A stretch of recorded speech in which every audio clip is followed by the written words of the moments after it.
Merchandising kerjanya apa kira-kira? Cari barang. Kan kita jualan baju. Yang cari bajunya siapa? Yang seleksi brand-brand yang bisa masuk, yang bikin polanya itu semua di merchandising. Jadi teman kita di sini itu adalah yang paling fashionable. Kalau kalian ke kantor kita masuk ke merchandising department itu pasti you feel it's different gitu. Apalagi kalau habis itu datang ke Binusian punya corner, wah itu beda banget gitu. Apa? Ya itu banyak game-game biasanya di situ. Oke, berikutnya di marketing. Marketing ini adalah baik online marketing, offline marketing, public relations, sama partnership. Itu semua ada di sini. Oke, nanti kita bisa bahas lebih lanjut. Yang tiga ini jangan dianggap remeh-temeh. Karena kenapa? Finance, accounting, human resource sangat penting. Yang agak berbeda adalah business intelligence. Ada yang mau nebak nggak? Tim ini tuh ngapain sih? Data analytics dan business intelligence. Ada yang mau nebak nggak ngapain nih mereka? Oh nyempil nih di antara dua sama di atas. Analisis data. Iya. Kenapa? Iya, analisis data benar. Background-nya itu biasanya orang-orang dari mathematics, dari teknik biasanya. Kenapa? Karena tim ini cuma kecil 4 orang, tapi kerjanya sangat krusial. Jadi setiap pagi jam 9 kita itu kan ngadain meeting seperti biasa gitu. Kita mereview apa yang terjadi 24 jam ke belakang. Maksudnya apa 24 jam ke belakang? Kita dapat berapa traffic. Traffic yang datang itu sumbernya dari mana aja.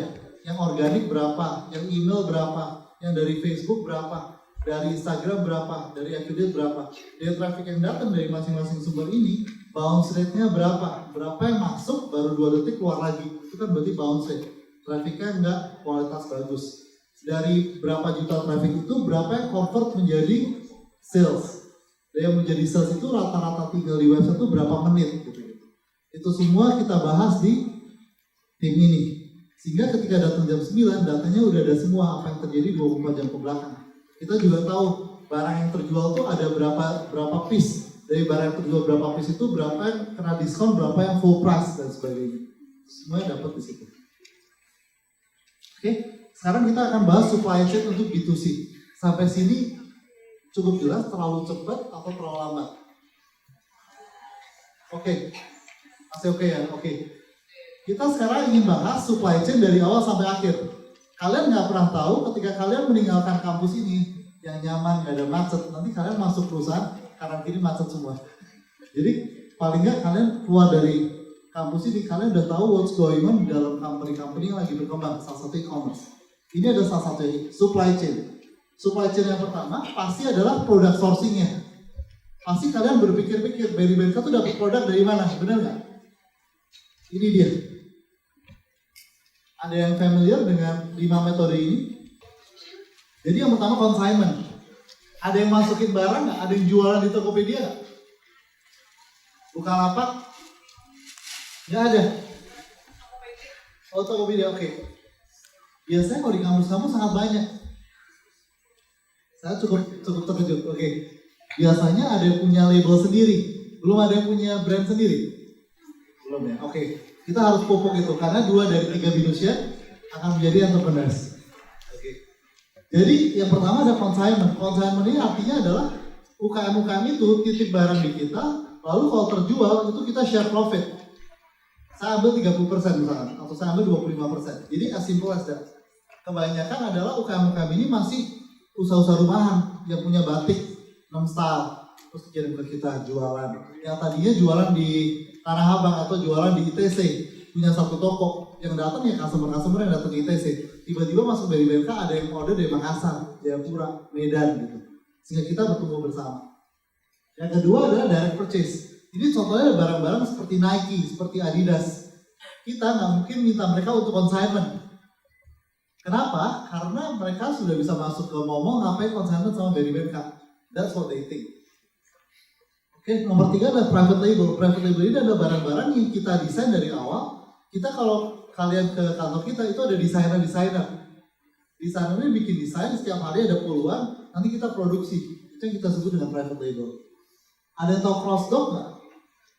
Cross-dock itu adalah kalau barangnya itu ada di website kita, Tapi physically barangnya secara fisik itu nggak ada di warehouse kita. Loh kok bisa? Itu contohnya kalau kita kerjasama dengan brand-brand yang membutuhkan treatment khusus untuk penyimpanannya. Contohnya apa? Contohnya adalah kosmetik. Kosmetik itu nggak bisa disimpan sembarangan di suhu 31 derajat Celcius. Harus disimpan di 21 atau 22. Kalau kita merasa bahwa kapasitas cold storage kita udah terbatas, kita bakal bilang kita cross dock aja Bu. Maksudnya apa? Barangnya tetap kamu simpan di gudang kamu, tapi produknya udah kita jual. Kalau ada penjualan, saya akan kasih alert ke sistem kamu, sehingga kamu tahu, oh aku harus kirim barang ke Berrybenka. Jadi sistemnya kayak gitu adalah cross dock. Kalau dropship, ini mirip kayak di marketplace. Jadi barangnya memang nggak ada di tempat kita. Dan ketika ada order, misalkan kosmetik itu, yang punya kosmetik langsung kirimkan ke customer.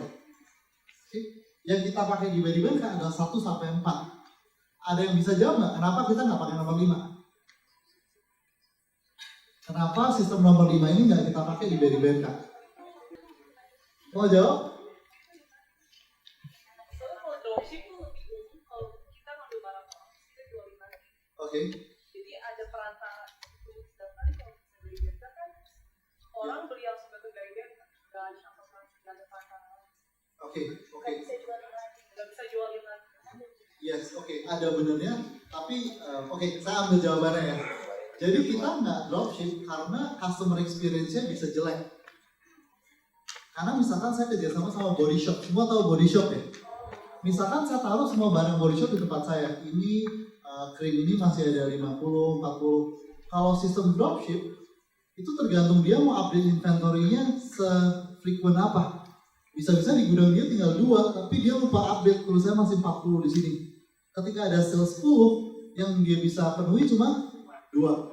8 nggak bisa dipenuhi, yang dimarahin siapa? Body shop atau Berrybenka?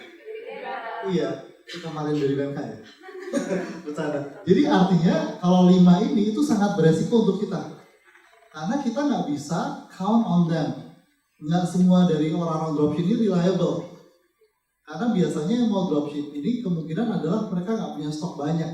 Sehingga nggak bisa dititipin ke kita gitu. Oke, jelas ya. Ini summary dari plus and minusnya tiap-tiap metode. Singkat aja, kalau dari ini metode-metodenya nih, kalau dari resiko inventory paling tinggi adalah private label. Karena private label itu kita harus beli kain dulu di bulan pertama. Di bulan kedua kita bikin polanya dan jahit. Bulan ketiga baru mulai jual. Artinya harus keluar duit dulu dong. Terus kalau nggak laku barangnya dikemanain? Nggak bisa dikemana-manain, harus dijual, di discount. Sehingga inventory risk-nya paling tinggi.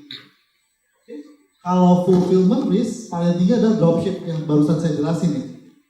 Kalau restocking itu kemampuan untuk nge-restock kalau barangnya laku. Itu paling tinggi itu di consignment. Ada yang tahu nggak? Kenapa resiko untuk restock itu paling susah atau paling tinggi itu barang-barang consignment? Jawabannya karena consignment ini 90% lebih adalah usaha mikro dan kecil. Artinya begitu barangnya laku, ketika kita ngasih tahu mereka jawabannya paling umum adalah yang pertama, kalau modal saya udah kepake buat model berikutnya. Yang kedua, kainnya yang bahan itu udah habis mas, waktu itu saya belinya pas-pasan. Jawabnya selalu seperti itu, sehingga restocknya selalu susah. Oke, itu yang pertama. Ini baru yang pertama nih, product sourcing. Yang kedua, setelah product sourcing dapat produk, biasanya proses berikutnya adalah masuk ke warehouse, disimpan dulu kan. Di warehouse ini ada prosesnya beberapa step. Yang pertama kita terima dulu. Terima ini kan seakan-akan sangat simpel, tapi kenapa saya pisahin? Kalian akan terkejut nanti ketika masuk industri. Banyak sekali supplier-supplier di Indonesia itu pinter dan tricky. Misalkan kita order dari brand A, saya mau kemeja Anda 100. Yang datang bisa 80 atau 150. Suka-suka dia. Jadi kita harus selalu ngecekin dulu gitu. Misalkan yang saya order stylenya A, B, dan C. Yang datang bisa-bisa B, E, sama F, beda banget gitu. Jadi harus selalu dicek. Yang kedua QC. Mana yang robek, mana yang kainnya udah kusut, mana yang ada stainnya dan sebagainya. Kalau saya reject, kita masukin ke area karantin. Kalau misalkan produknya dari supplier, kita balikin. Kalau produknya produk kita sendiri, kita bazar. Oke, setelah itu kita masukin ke rak kita. Setelah masuk ke sana, kita launching. Nah, bedanya sama marketplace, kalau kalian masuk berrybenka.com atau hijabenka.com, foto-fotonya itu seragam kan? Maksud seragam adalah warna backgroundnya sama, terus ukuran fotonya sama, jadi kelihatan yang full body, nggak ada yang satu di taman, satu di kamar, satu di outdoor gitu kan. Kenapa? Karena kita punya studio profesional sendiri. Dan semua barang yang dijual dari Berrybenka, maupun consignment, maupun private label, semua harus masuk ke studio kita. Studio kita ada di Jakarta, di Grand City. Itu kita ada 3 studio in parallel. Setiap hari ada 500 produk yang kita foto. Ini ada supply chain-nya. Jadi barang masuk gudang, setiap sekali kita ambil sampelnya, lempar ke studio, di studio difoto, lalu ada yang namanya digital imaging team. Tim ini kerjanya setiap hari adalah membuat foto dari bagus menjadi lebih bagus lagi. Contohnya apa? Ketika modelnya biasanya banyak orang asing sih. Modelnya bagus, tapi bajunya di steamnya pagi-pagi, sore-sore dia udah lari-lari, lompat-lompat, udah kayak nggak rapi gitu. Nah kan nggak mungkin di steamin satu-satu lagi, kita pakai Photoshop. Tapi tidak mengubah warnanya.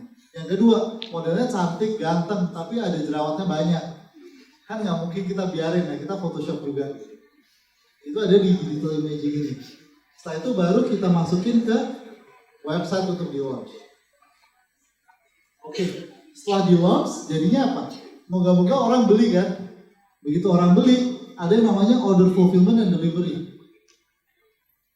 Biasanya sebelum dikirim ada apa? Pembayaran ya. Di sini semua pernah beli belanja online belum? Yang pernah COD siapa? COD, cash on delivery. Dikit ya? Ya mungkin 10% lah ya. Oh lumayan menarik. Kebanyakan apa? Bank transfer. Oke. Ini adalah payment method yang common atau umum di Indonesia. Ada bank transfer, COD, internet banking, credit card, dan e-money, dan yang lain-lain. Ini ada 2 hal. Yang pertama adalah preference dari customer. Yang kedua adalah cost to business. Kalau preference dari customer, ternyata setelah kita berjalan 4 tahun dan survei di tempat lain, paling gede adalah bank transfer. Nomor 2 COD. Untuk teman-teman yang COD, boleh tahu nggak kenapa milih COD? Lebih aman. Ada yang lain? Selain lebih aman? Apa? Lihat barangnya. Oke. 2 ya. Kalau yang bank transfer, boleh tahu nggak kenapa pilih bank transfer dibanding COD? Simple. Nggak usah di rumah. Oh, nggak usah keluar rumah. Kan kalau COD, kalau bank transfer, kenapa pilih bank transfer? Angkat tangan dong. Oke, jadi nggak perlu ada di rumah all the time ya. Oke, ada lagi? Kenapa pilih bank transfer? Gak ada nih. Biasanya kembalian. Oke, jadi di Indonesia bank transfer sangat umum. Kenapa? Karena yang pertama tadi kadang-kadang kita nggak ada yang nemuin di rumah, jadi takutnya lagi keluar. Yang kedua biasanya ada yang disurvei kembalian, jadi takutnya nggak ada yang pas. Akhirnya saya bayarnya lebih gara-gara abangnya nggak ada kembalian yang pas gitu. Yang ketiga COD itu belum bisa di seluruh Indonesia, baru cuma di 2.400 kecamatan dibandingkan 10.000 kecamatan yang ada. Jadi coverage juga. Oke, kalau dari cost to business, tahu nggak kenapa paling mahal COD?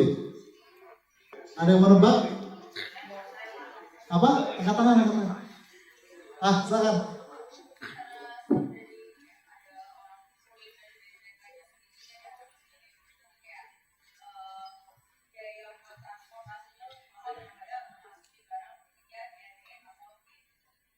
Oke, ada benernya tapi kurang tepat, tapi ada benernya.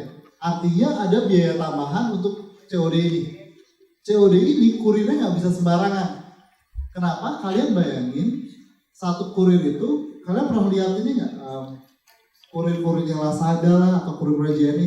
Kalau pakai tas kan lumayan gede, itu bisa diisi 20 box dari BMK. Rata-rata satu box bisa 350.000. Kalau 20 berapa? 7 juta.